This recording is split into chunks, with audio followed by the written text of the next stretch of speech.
This is the X-Zone Broadcast Network, broadcasting worldwide on broadcast affiliates and satellite program providers, including CNN Broadcast Network, Sirius Satellite Network, Star Media, Good News Radio Network, Angel Broadcast Network, Wiki Broadcast Network, and WPBN TV. For more information on the X-Zone Broadcast Network, visit us at www.xzbn.net.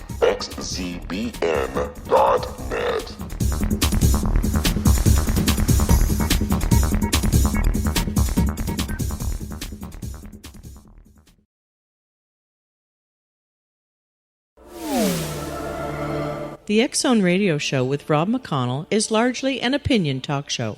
All opinions, comments, or statements of fact expressed by Rob McConnell's guests are strictly their own and are not to be construed as those of the X-Zone Radio Show or endorsed in any manner by Rob McConnell, Relmar McConnell Media Company, the X-Zone Broadcast Network, its affiliated networks, stations, employees, or advertisers.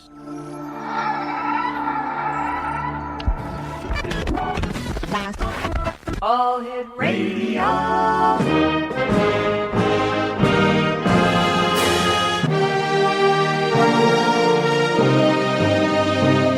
Welcome to the X-Zone, a place where fact is fiction and fiction is reality. Now, here's your host, Rob McConnell.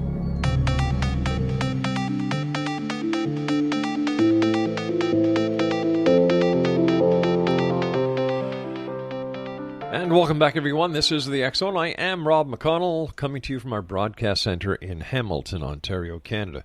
If you'd like to send me an email, it is studio@xzoneradiotv.com on all social media sites, X-Zone Radio TV. And our website, where you can find out what we've done in the past, what we're doing today, what we intend on doing in the future, as well as listening to our archives, www.xzoneradiotv.com. You know, my next guest says, you know what, it's okay to die. Estate planning expert and author of The General's Briefer is our guest this hour, Bob Woolsey. Death can be a lot easier on all that are involved, only if you're prepared. Are you? Well, my wife and I are. It's a fact of life that we're all going to die at some point. In fact, the moment we are conceived is the moment we start to die. Now, while it's not something you'll probably want to think about, you can make things a lot easier on yourself and your family if you get everything in order now.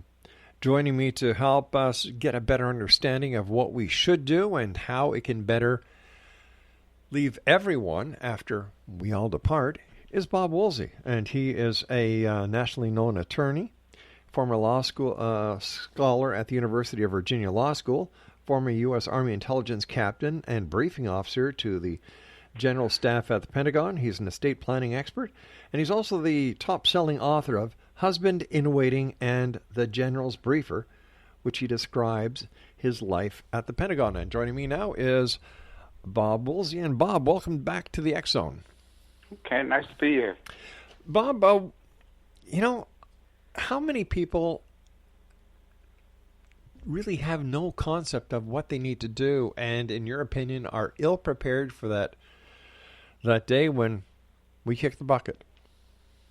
I think there are a lot of people that don't have any idea what's going to happen in their money. Most people don't have enough money to worry about any taxes or estate planning. And if you were in a bracket, well, it used to be a little more lucrative for estate planning attorneys when the exemptions weren't as high. Right. Right now, a married couple can have like $11 million in exemptions. So it means that there is not going to be any federal estate tax. There is, however, going to be a state estate tax usually. It's not going to be as bad. But most people don't have any idea of what they can do. There are a lot of things that people can do who don't have zillions of dollars. One is to create a power of attorney. It's a simple instrument. It takes 20 minutes, and it just enables somebody you appoint, maybe your wife or your child, to handle your financial matters. So if you get into a coma or you're incapacitated for a while, they can withdraw money from your bank account and pay your bills and do just about anything they want. And then there's another thing called a living will, which doesn't take care of your financial matters, but it takes care of your physical matters. So if you're in a hospital, you want to decide, it's hard to talk about, but you want to decide that when you can pull the plug. And, if you're in your 70s or your 80s and you're in a coma, you don't want to, the quality of life is not what it used to be, so you have to sort of realize that, if two doctors testify under oath that you're not going to recover, you want to have somebody who says, well, this guy's had a full life and it's about time we let him go.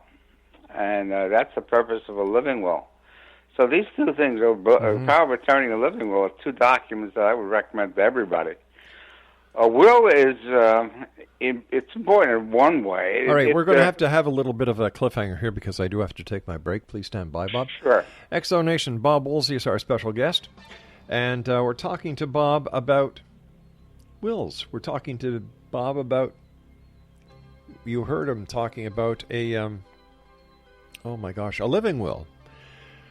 His website, his books are available at Amazon.com, Husband-Waiting and Generals-Briefer. Our guest says, it's okay to die. We'll be back on the other side of this break as we continue here in the X Zone from our broadcast network in Hamilton, Ontario, Canada. Don't go away.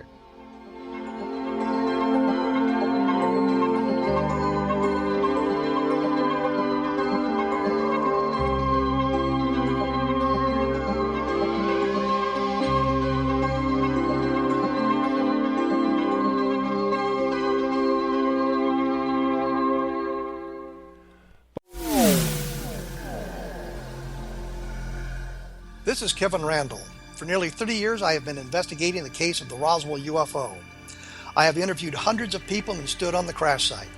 Now in Roswell in the 21st century, I have reviewed dozens of hours of audio and videotaped interviews, examined hundreds of files that relate to the crash, and have returned to Roswell in an attempt to put all that information into the proper perspective.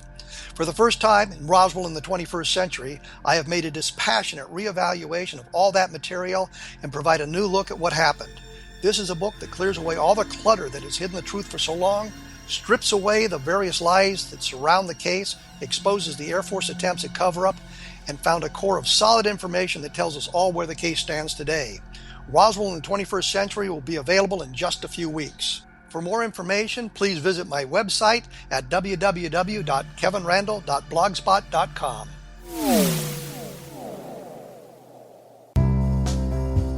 Gibbs A. Williams, Ph.D., is a practicing psychoanalyst, supervisor, researcher, and author in New York City. Much of his life has been dedicated to understanding nature and the uses of meaningful coincidences or synchronicities. His radical and original non-Jungian, non-mystical, non-magical theory of synchronicities illuminates much of the fog surrounding this challenging and perplexing topic. His ideas and manners are fresh, presented in a style that is both entertaining and highly informative. He is also an expert on crisis intervention, specially focused on violence reduction for the police and citizens, mastering anxiety, frustration, and stress without the use of medication, and effectively preventing and treating heroin addiction. Dr. Williams can be contacted at his email address at gwwilliamsny11@aol.com or visit his website at www.drgibbswilliams.com.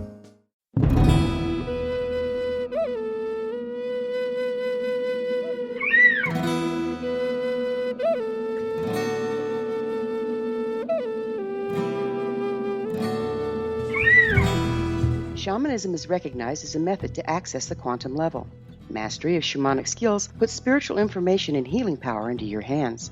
Path Home Shamanic Art School, a bonded Colorado certified occupational school, has met rigorous state standards, ensuring its director and instructors have the qualifications to teach the shamanic arts. Path Home offers its certification program in blocks of study. Block 1, a 5-day intensive, will be held in the beautiful mountain town of Coaldale, Colorado, October 13th through 18th. Registration deadline is September 12th. Experience Journey Trance, Power Animals, Helping Spirits, Sacred Space, and Life Purpose. Come discover your power. Join me, Gwilda Wiyaka, in the magical world of shamanism. Call 303-775-3431 or visit findyourpathhome.com.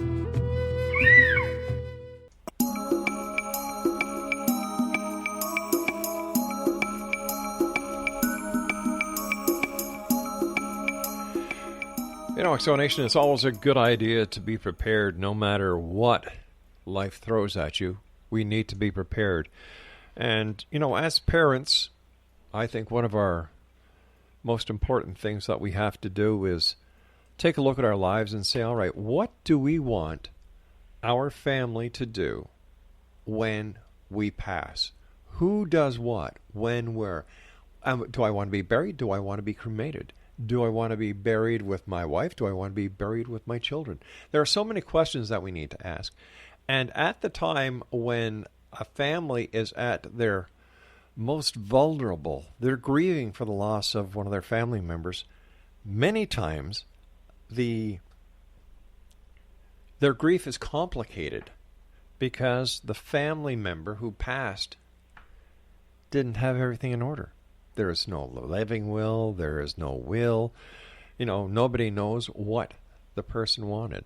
And Bob, in my opinion, your job is a very important job because you help teach people how to put their final wishes in order. Yeah, well, the word "final" is. I mean, you can have a will when you're 30 years old. Mm-hmm. It's good forever, and of course things change. You know, we have a child and things, but usually when you're 50 or 55, your life is pretty well established, and you can have a will. The important thing about a will is, I used to tell my clients, is that you can require that there be no bond that be posted. If you don't have a will, the bonding companies like this because they can charge the estate a certain amount of money per year, and the only thing that the bonding company has to worry about is that the administrator, who is the person appointed, doesn't run away to Mexico with all the money. Well, it happens once in a zillion times, but so that there's one thing you can have. You can assure that there's no bond that's posted. And the second thing is you can appoint your own executor. You can just decide who's going to take care of your affairs after you're gone. And the will, as I said, is something that is good until you tear it up or revoke it or you have another will. But it's something that lasts for forever. But there are other things that, besides the will, as I mentioned, the power of attorney, which is a very important thing. You can make sure that there's somebody around in case you get into a car, go someplace, and you get into an accident.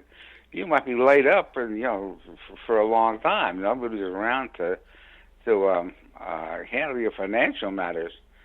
And one thing you do not want to have is anybody going to the courthouse to try to have the legal authorities appoint somebody to take care of your own matters.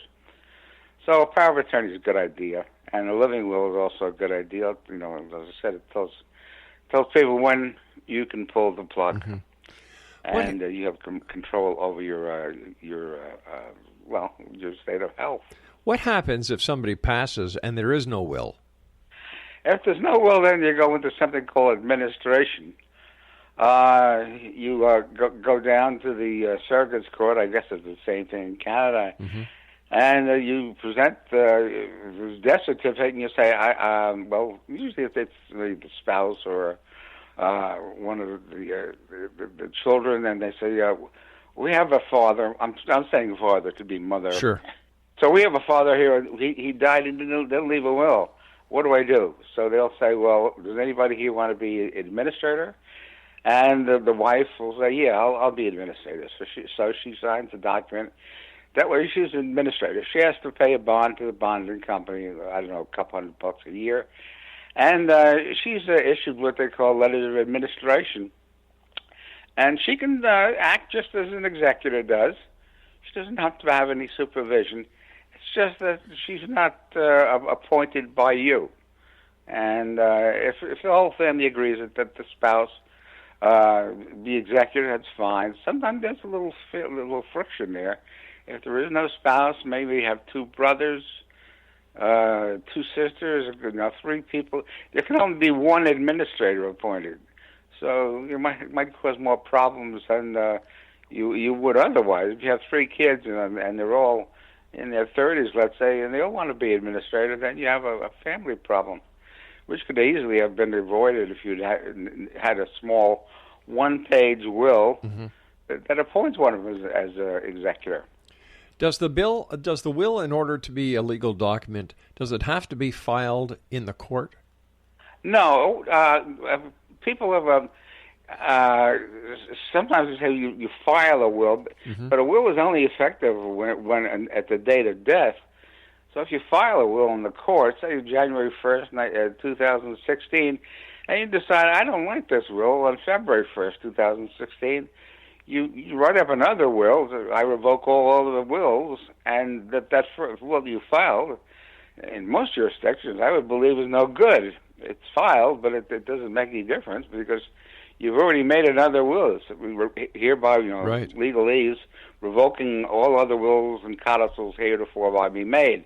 So that will you filed is null and void. So you got this new will that comes in. So filing, I don't see any advantage to it. Since you can change your will, and the will is only effective at the date of death. Right. I don't see why people file it. But if somebody was to write up a will, put it in a tin can or where they keep their valuables at home, at the time of passing, somebody finds that will, they look at it and they say, well, no, there's got to be another will after this. I know there was. He was talking or she was talking to me about it. How does that person stop the will that has been found from being You give a reasonable period of time, let's say 30 days or 60 days.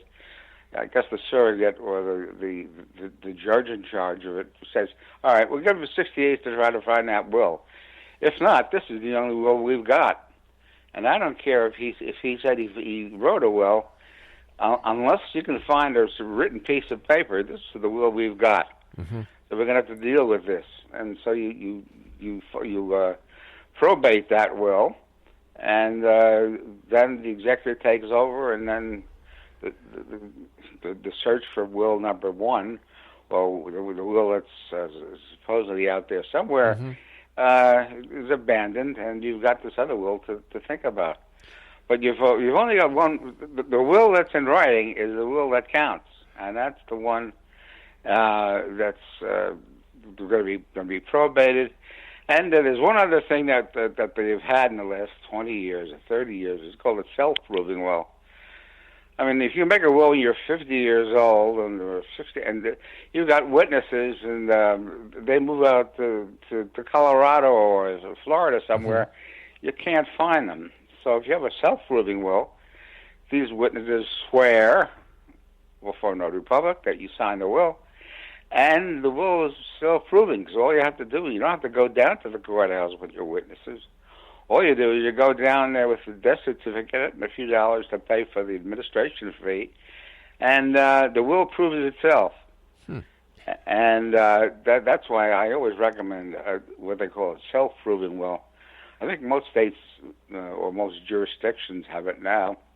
In order for the will to be illegal, does it have to be witnessed? Yes, there's a Uniform Will Act. There used to be a long time ago that some states required. I think Connecticut might have required 3 witnesses. But I think now, if you've got 2 witnesses who sign the will, you sign it before them. Here's where you have the law school problem: who's got to be in the room, who's in the outside. But if the rule of thumb is that if the executor, the person who's going to die, signs the will in front of 2 people, and they say, I swear the man signed it in front of us, and I witnessed it in front of witness number 2, and witness number 2 signs it, and I witnessed the testator signing it, and I witnessed the other witness. That's a good will. I mean, that's a will that's fine. It's just that it's not self-proving. Sure. Self-proving means that the witnesses, again, you have to, the legal system is a strange creature. The witnesses sign, you sign, then the witnesses sign. Then you go around where you say that I swear that I saw this person sign. So you've got this under oath. So you've got the two people who are the witnesses who sign under oath that they saw this test data or test date strict sign. And then that's ironbound. That means you can take this into any court, and you don't have to worry about locating with the witnesses. Sometimes it's hard. Sometimes you can't even read what their signature was. But if you take this down after the person died, to the courthouse with the death certificate and the fee for letters testamentary, that should do it. Years ago, video wills were very popular. How legal is a video will? I have never for a long time, I've never seen a video will probated. I think, courts are very, very slow to change. I don't know how you'd go about proving a video will. I don't think that there's any statute that it also depends upon the jurisdiction.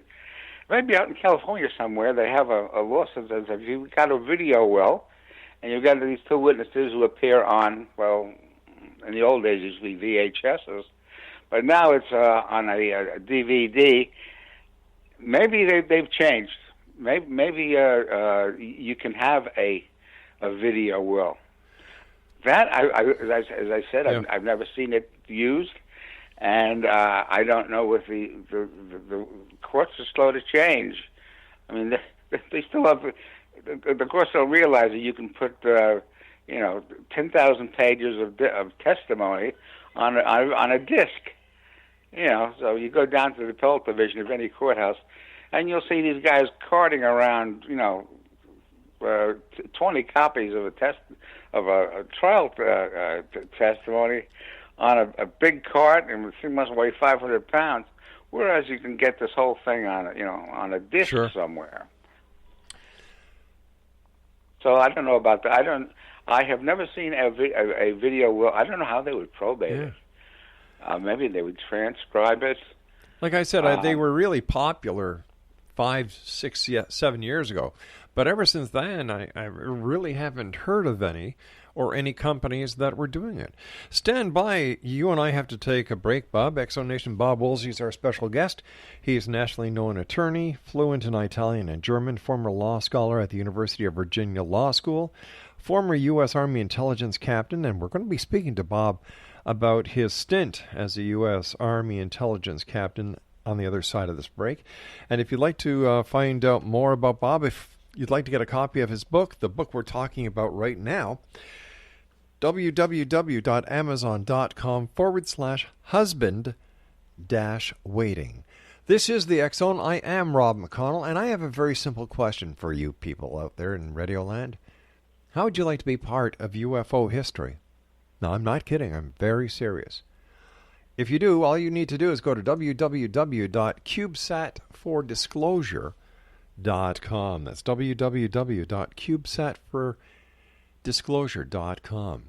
In the summer of 2017, a rocket is going to be launching a satellite into a close Earth orbit. And the mission of that satellite, by the way, whose name is Disclosure, is to look for UFOs in low Earth orbit.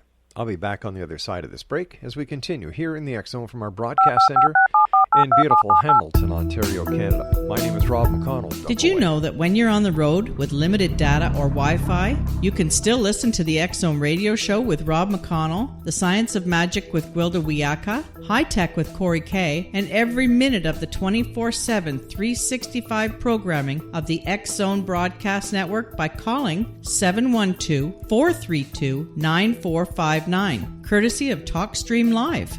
No smartphone, app, or internet needed. It saves your data plan, and it's free if you have unlimited minutes.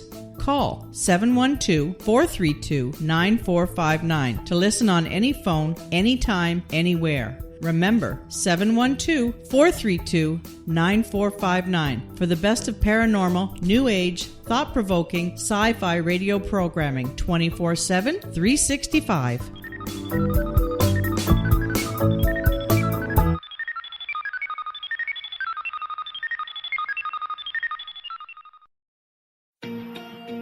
Wouldn't you love to know the secret to everything? Well then, meet Dr. Kimberly McGeorge and her cutting-edge breakthrough knowledge that combines science with possibility. Dr. Kimberly brings real-life answers and healing to those open to alternative solutions. She teaches solution-based programs and classes that will change all areas of your life forever. Specializing in conscious creation, intuitive readings, and energy medicine, you can rapidly shift health, relationships, business, and money and abundance challenges quickly. Receive her best-selling book, Secret to Everything, at no cost by going to secrettoeverything.com/X-Zone. That's right, transformation can start now. Just go to secrettoeverything.com/X-Zone and receive Dr. Kimberly's book for free.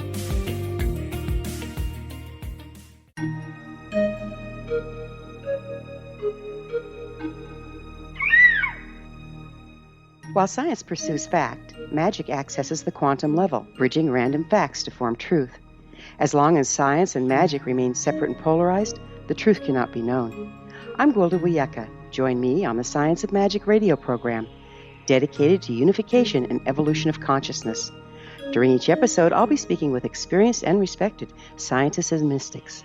From astrologers to astronomers, from medical doctors to shaman, the scientific method to dowsing and intuition, we'll weave together information from seemingly divergent practices to promote unity and enlightenment. Join me, Gwilda Wiyaka, and the Science of Magic right here on the Mutual Broadcast Network. For more information, visit www.thescienceofmagic.net.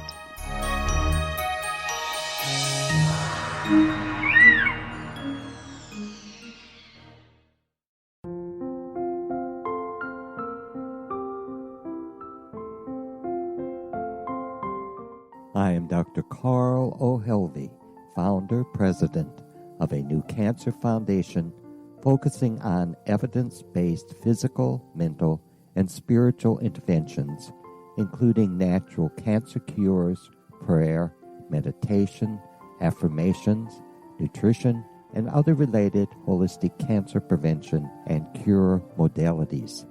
These are used in cancer education, research, and financing care. I ask for your help to continue this important work by donating at www.holisticcancerfoundation.com.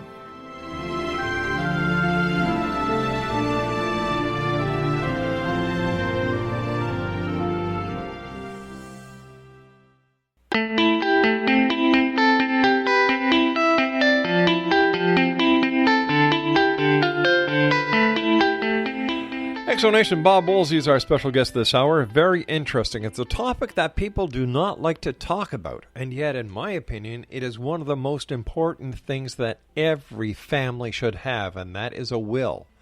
The directions, the last will and testament of you hopefully before you pass, you do this. You protect it's a way of protecting your family. It's a way of protecting your last requests. Because once you're not here, you can't talk for yourself. And then we talked about a living will. We talked about probate. And Bob, what happens if somebody wants to disagree about what's in the will, and they say, I'd like to contest this? How does the court take a look at what the person is wanting to contest, and who makes the final decision as to the resolution of the will once it's being contested? Well, often in a will, you've got what they call an inter terrorum clause. It means that if anybody wants to contest this will, they don't get anything. Well, that's why if you don't get anything under the will, you've got nothing to lose. But if you're a child and say you don't get along with your dad or your mother too well, it's always wise, in my opinion, to leave them something, because if you leave them, say you've got a pretty healthy estate, if you leave them $100,000, which is pretty good amount, pretty good, yeah. He's got it in the back of his mind or her mind. He's got to think, well, if I contest this will and I lose that $100,000. Ah. So there's no reason, there's a reason why I shouldn't contest this, because if I lose, I lose $100,000. However, if you don't lose, if you don't get mentioned at all, if you cut out with a buck, sure, you go in and you contest the will. Contesting a will is usually pretty fruitless. It's just that it causes aggravation to the people who want to get the whole thing over with. So if people go in and they contest, and we've had a couple of those, and what we wound up doing was settling. You've got the 3 kids and the guy he's married, and the wife dies, and he marries somebody who's a good-looking woman, and she's in her 30s, and he leaves everything to her. So the 3 kids, say they don't receive anything. They go in and they contest the will. They file objections to it, and they normally with the person, if there's enough money involved, the beneficiary will say, "Well, look, I don't want to go through this hassle. What do they want?" And the attorney on the other side, who's probably set up getting his fee by way of contingency, say a third. So he gets these kids $100,000 apiece. We're talking about a pretty hefty estate here. So he gets them $100,000 apiece, and out of that he makes a third, let's say $33,000 for each one. They get some money. The beneficiary, who's this younger woman who's probably going to go out in the next week or so and find somebody else, she goes out and she the whole thing is taken care of. The objections were withdrawn, the will is probated, and everybody lives happily ever after. But what about the cases where we've heard about in the media where a person has died, left all the estate to an animal, and leaving nothing to the humans? Yeah, well, you have.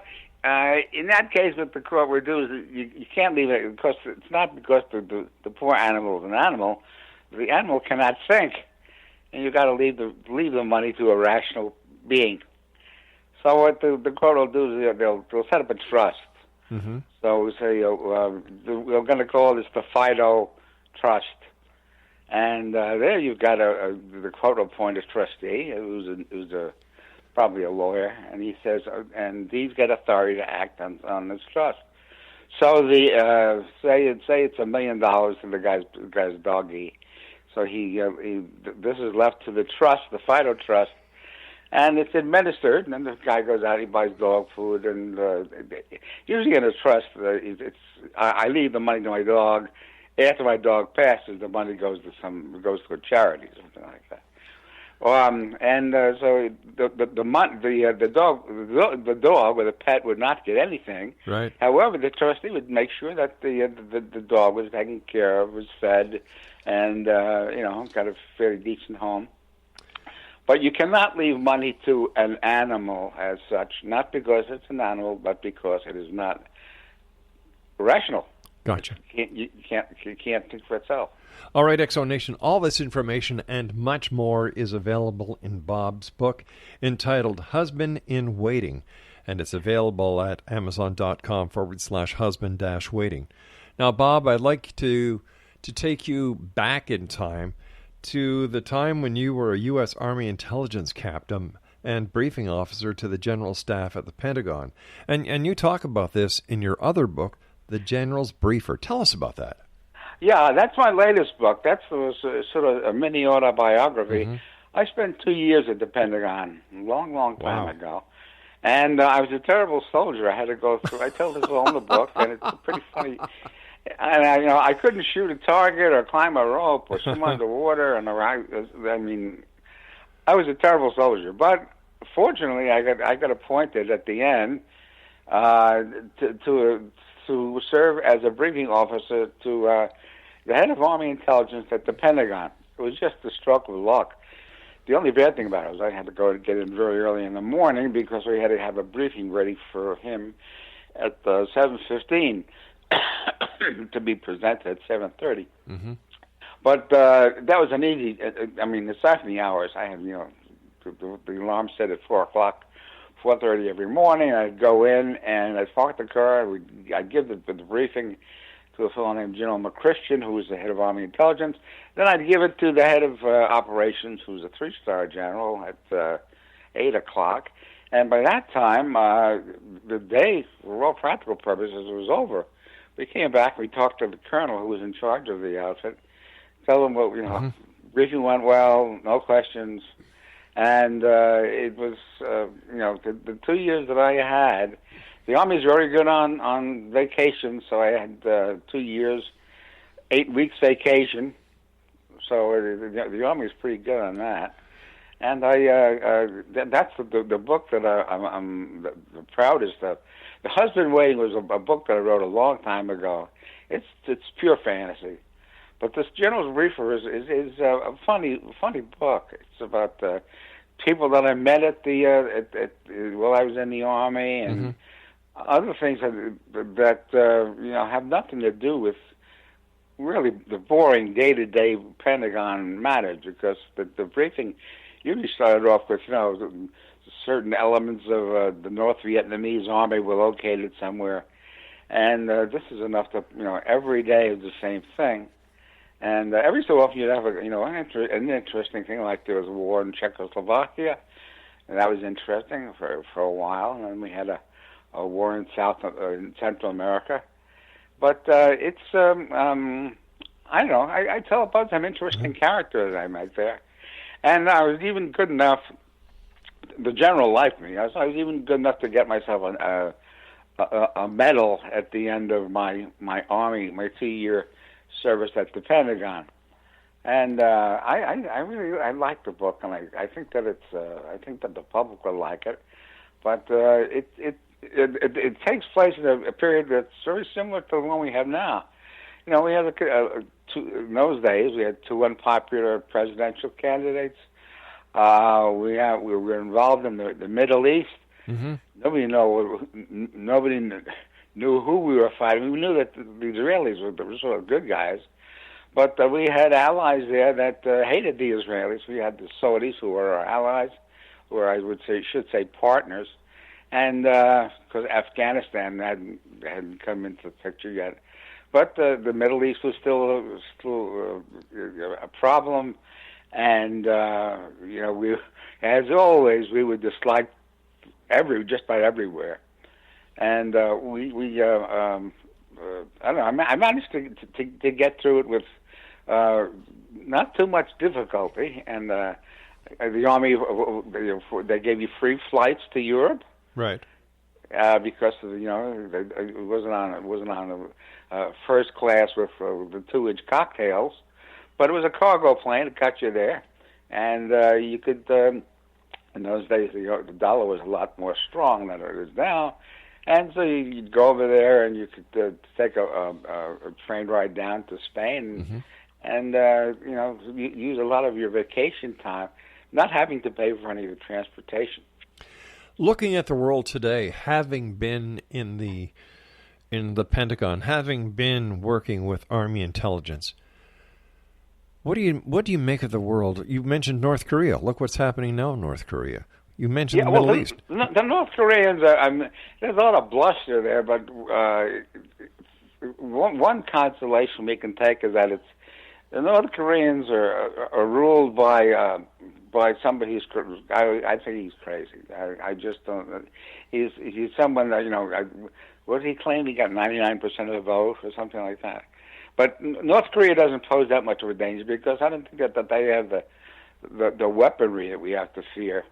I think that everybody in North Korea would probably be starving to death if it wasn't for the fact that the Chinese were sending them food all the time, and so they do exist. But the North Koreans, I would classify as something to. It's a sort of a worry, but not too serious.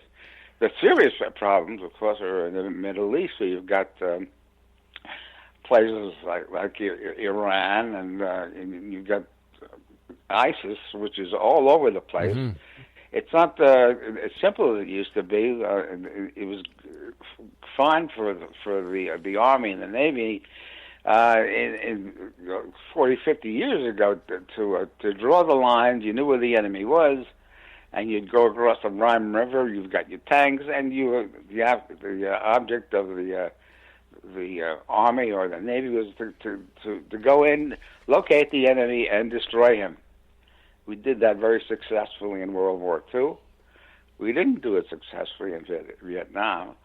And the Middle East is, when we had a war in Iraq, maybe 20 years ago, 15, 20 years ago, and that war in terms of defeating the enemy was a complete success. I mean, we overran the Iraqis in a matter of weeks. Mm-hmm.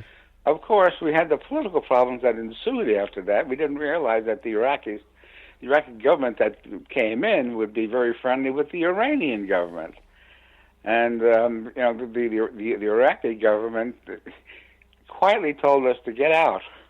And so because they are Shiites, and they are in the middle of a bunch of Muslims called Sunnis. Right. So the only Shiites are around are in Iraq and in Iran. So the Iraqis and the Iranians, despite the fact they had a war about 20 years ago, are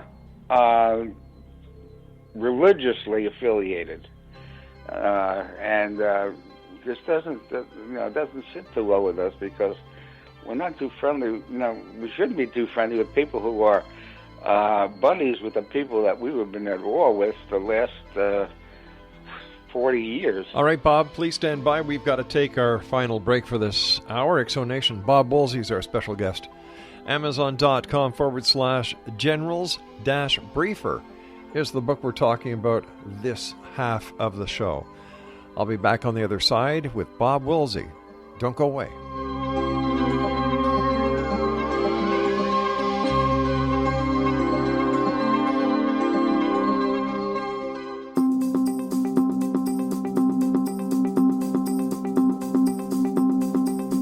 As host of Dialogue with Divinity, I am thrilled to join the X-Zone Broadcast Network and their growing number of affiliates. My quest for a connection to the divine ignited my successful career path as an international spiritual counselor for over 40 years, an author of 4 books, and well-known metaphysical educator. My clients call me their spiritual mama. So my job is to offer you a radio show to help you grow spiritually with wisdom and get specific tools from guests who are experts in their field. Tune in to Dialogue with Divinity and be part of the conversation with Spirit. My goal, your happy soul. For more information, please visit my website at johannacarroll.com.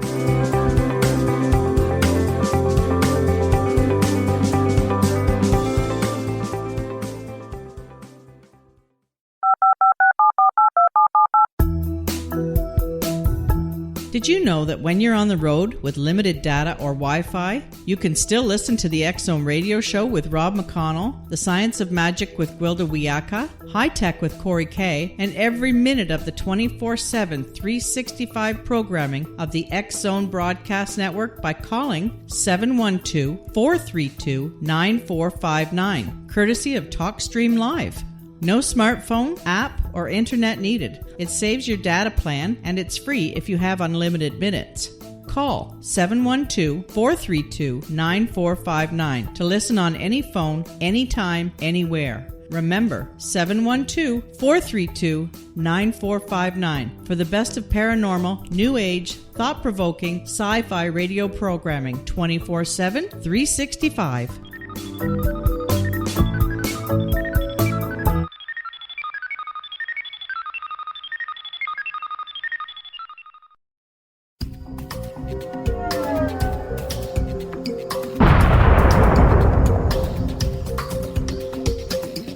Coming soon to the X-Zone Broadcast Network is A Different Perspective with me, Kevin Randall, as your host. We'll be taking a close look at what is happening in the world of UFOs today with side trips into the paranormal. Guests will range from those who are household names to those who have a different perspective on a variety of topics. No topic will be taboo, but there will be tough questions asked as we all search for the truth about UFOs, the paranormal, and those things that excite us. Sometimes we'll agree with a guest and sometimes we won't, but we'll try to keep the program topical. For those of you who would like to read, be sure to visit www.kevinrandle.blogspot.com and remember to listen to the other fine programs on the X Zone Broadcast Network at www.xzbn.net.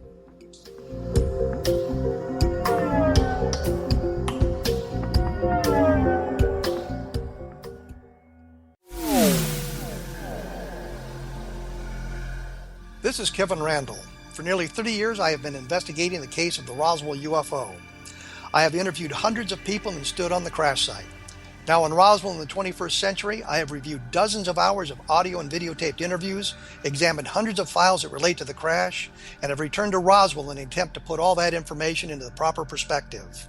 For the first time in Roswell in the 21st century, I have made a dispassionate reevaluation of all that material and provide a new look at what happened.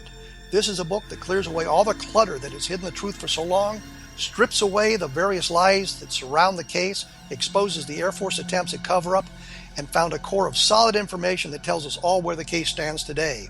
Roswell in the 21st century will be available in just a few weeks. For more information, please visit my website at www.kevinrandle.blogspot.com. What Happened in Benghazi is revealed by Nicholas Genix, author of Obama, Islam, and Benghazi. He informs the American people that President Obama deceived them by advocating a strong foreign policy prior to the 2012 presidential election, and Hillary Clinton supported this deception. As the title infers, there is a connection between Obama, Islam, and Benghazi. Ample evidence informs Americans that Obama's early indoctrination in the Quran developed an affinity for Islam, why the Quran is the source of discontent in many countries, and why the Obama foreign policy deception led to poor military action and caused the loss of American lives in Benghazi. Genix provides 36 questions for the Select Committee on Benghazi to validate if Americans are justified to mistrust President Obama and Hillary Clinton. An overview of Obama, Islam, and Benghazi is presented on the website www.futureofgodamen.com. That's www.futureofgodamen.com. Afterlife expert Roberta Grimes was the first one to say that dying can be fun. Now her best-selling book, The Fun of Dying, is available in stores worldwide. So if you wonder whether death ends life, how it feels to die, or what heaven might be like, The Fun of Dying was written for you. And if you have always been afraid of death, or if you worry that your life has no meaning, let The Fun of Dying ease your fears and bring new meaning to your life. Nothing said in The Fun of Dying is based on the teachings of any religion. Instead, Roberta draws on evidence to explain how death happens, how it feels, and what comes next.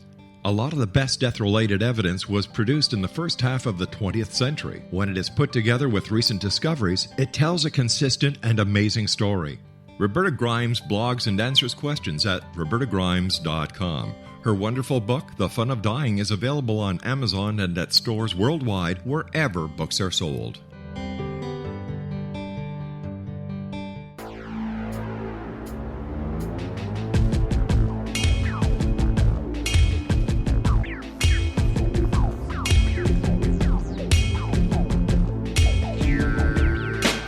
Exonation Bob Woolsey is our special guest of this hour.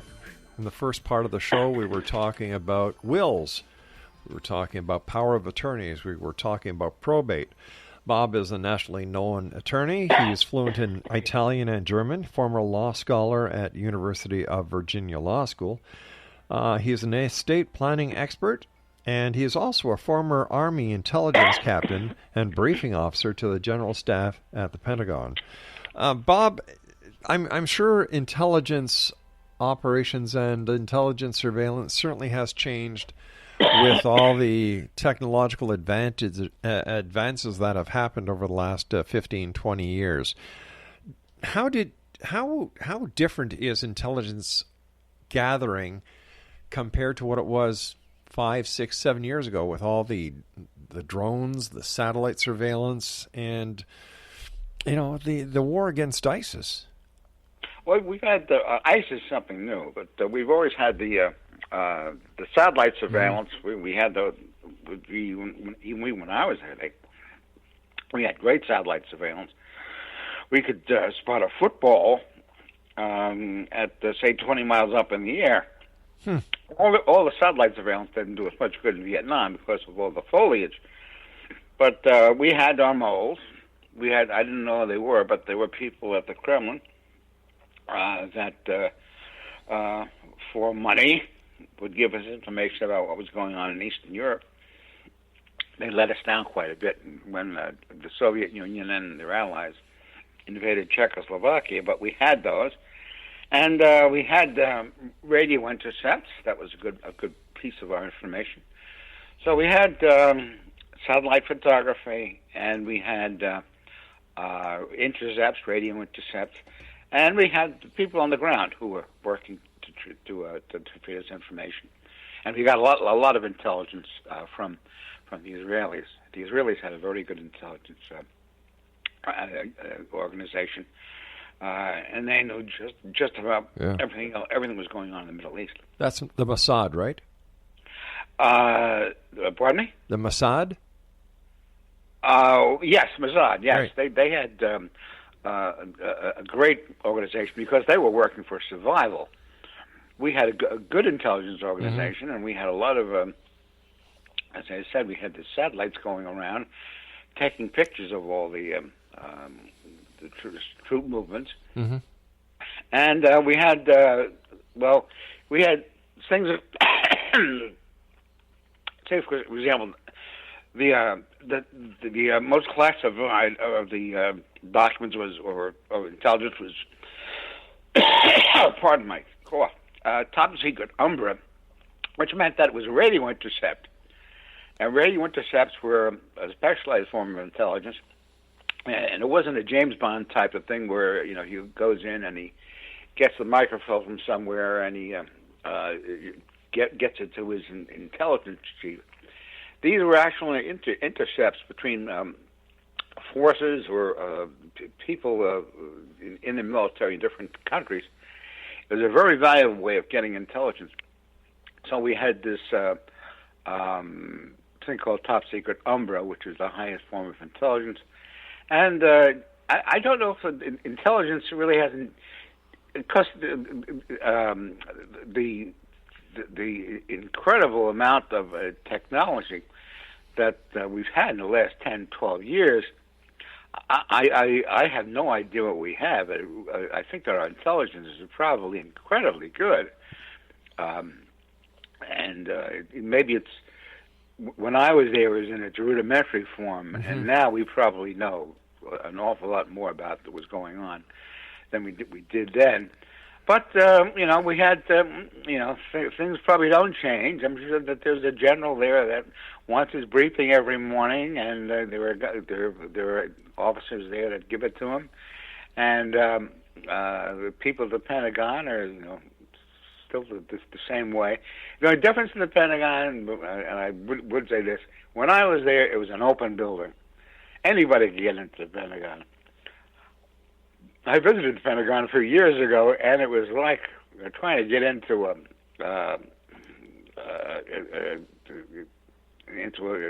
secret organization, because you couldn't walk in. You had to be part of a tour, and it was off limits, and you had to have a special pass. When I was there, it was just like any other office building. That brings up a point. We're talking pre-9/11. Do you think the intelligence communities dropped the ball on the attacks on the Twin Towers and the Pentagon and the plane that was downed in Shanksville? Well, I'm not too sure. Drop the ball is too accurate. But after 9/11, this country was so incensed. Just like that, 19 guys or 25 guys were able to demolish the Twin Towers in New York City and to crash a plane to the Pentagon, and to be responsible for an airline crash in somewhere in Pennsylvania. But we had this country was so incensed at that we decided we've got to get back at somebody. Sure. And so we decided to invade Iraq.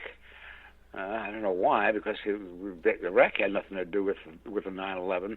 We did try. We did ask for the Afghanistanis, or the Afghans, to give us Osama bin Laden. They said no, and so we invaded Afghanistan as well. By that time, Osama bin Laden had gone someplace else, Pakistan, I guess. But the Americans aren't really equipped to have any sort of long-term commitment for revenge. We had 9/11, and the Bush administration managed to wipe out the Iraqi government in a matter of weeks, and it took us a while, but we finally did get Osama bin Laden. But the difficulty sometimes with the Americans is they're not willing to have a long-term commitment. They would like to see ISIS eliminated in the next 20 days, but it's not going to happen. And I think it might be a long time. It might be 15 years before we get rid of those guys over there. And at this time, at least we know that the world is with us. I think that everybody, just about everybody except a few radical Muslims out there, are out, see that ISIS is a problem in world stability. And I think that if we can somehow, we're not going to get them by bombing them, because we don't know where they are. And it seems that the longer we stay over there, the more converts they get. It's going to be a very difficult problem, and we'll solve it. But it's going to take a little while, and the American public has to be patient as to how we go about destroying this the menace of ISIS or ISIL. I don't know what the difference is. Our time is nearly up, Bob, and I can't thank you enough, number one, for coming on the show and talking to us about wills, talking to us about your book that we've been talking about this hour, The General's Briefer. But I'd also like to thank you for your service to your country and to making the world a safer place. Thank you so much. Now, what are your final thoughts for the X-Zone Nation tonight, Bob? The final thoughts for, I didn't hear the last. For our listeners, whether you want. I don't. Well, this is. I don't know if I'm speaking to a Canadian audience or an American audience. You're talking to an international audience. An international one. I think that a lot is going to depend upon what's going to happen here in the United States in the next month. I think within an hour there's going to be some sort of debate here between the vice presidential candidates. But I think that we'll get through it. It's I think that I've always been an optimist, and I think that the situation isn't going to change all that much, even if a certain candidate gets. I don't like to get political, but if a certain candidate does get in, we'll survive. There's not going to be any huge change in world affairs. I think that a lot of people are getting a little worried about certain individuals getting into power, but I have a great faith in the spirit of the American people and the spirit of Canadian and American, just in all the Western governments. I think that we're not going to be in an impossible situation. And I think that we'll get by. There's nothing more that I can say, and that I can't express any sort of doom prophecies. Well, that's good. I think that no matter what happens, we'll be okay. Bob, I want to thank you so much for joining us. Take care of yourself, and I look forward to the next time you join us back here in the X Zone. Until then, be safe, and thank you once again for your service, sir. Thank you so much. Goodbye. Bye-bye. X-Zone Nation, Bob Woolsey was our guest this hour. www.amazon.com/generals-briefer is the book is the link for the General's Briefer. And for Husband in Waiting, it's amazon.com/husband-waiting. Well, that's it for tonight. I'll be back tomorrow night at 11 o'clock as once again we cross the time-space continuum to this place that I call the X-Zone.